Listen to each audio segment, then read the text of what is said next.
Dear friends, happy to meet you once again through this video. In the YouTube series of Foreign Travelers to Tamil Land, we are knowing what Chinese traveler Fei Xin, a military personnel of the fleet of the Ming dynasty, Admiral Zhang He, who visited India in the early 15th century, told about the Tamil lands. He is author of a historical work named Xingcha Shanglan, the overall survey of the star raft, consisting of notes about countries visited by Chinese ships. I am going to present the notes on country of Java, present-day Indonesia, in this video from the book edited by Roderick Pack. The old name was Shepo. Starting one's journey from Champa with a fair wind, one can reach this country after 20 days and nights. The area of this country is broad and it is densely populated. They have substantial military equipment and mechanical arms, and it is the key position of all the foreigners in the Eastern Ocean. The port in the mouth of the river where one lands and leaves this country is called Xinchun, also called Gersek. The inhabitants live all around. They plait kayang leaves to cover the houses. The shop houses run side by side, forming a market where they buy and sell the things which have been gathered together. The country is rich and prolific. Pearls, gold and silver, yakut stones and cat-eye stones, blue, red and other kinds of precious stones, mother of pearl, carnelians, nutmegs, long peppers, gardenia flowers, putchak and even salt. There is nothing which they do not have.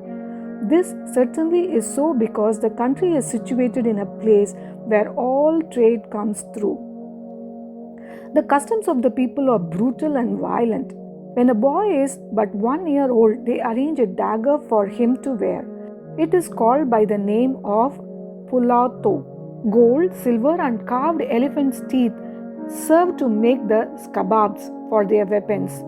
Every male from youth till old age, poor and rich, they all have it.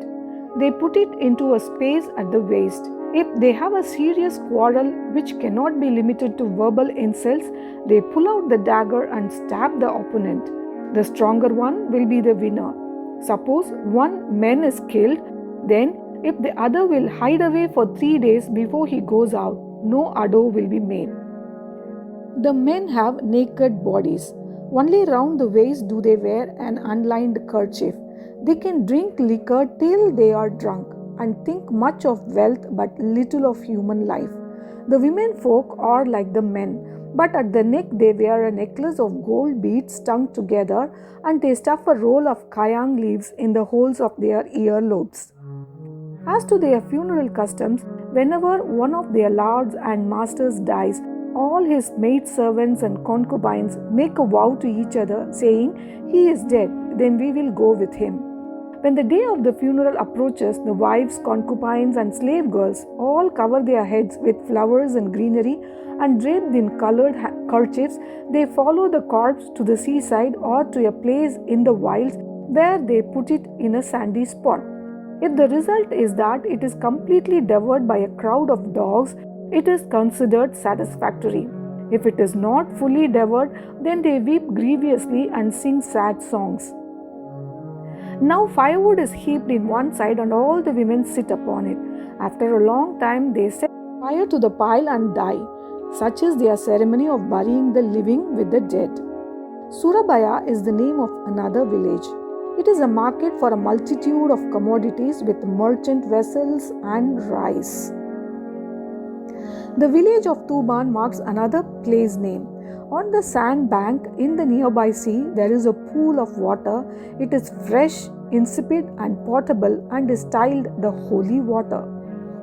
In our present times, our most respected emperor sent his principal envoy, the Grand Eunuch Sheng Ho, and others with instructions and gifts to be bestowed upon the king, his wife, and their village leaders, and the common people, and the land began to enjoy heaven's blessings.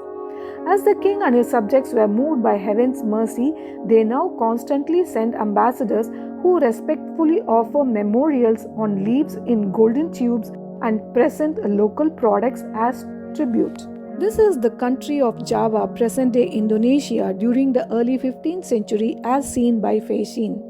I am presenting the content from Faixin's book Xingsha Shanglan, the overall survey of the star map based on the draft by JVG Mills, edited and annotated by Roderick Pack, published in 1996.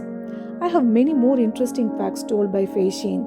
We'll meet you soon with another video of his visit to other countries. Until then, thanks with wishes.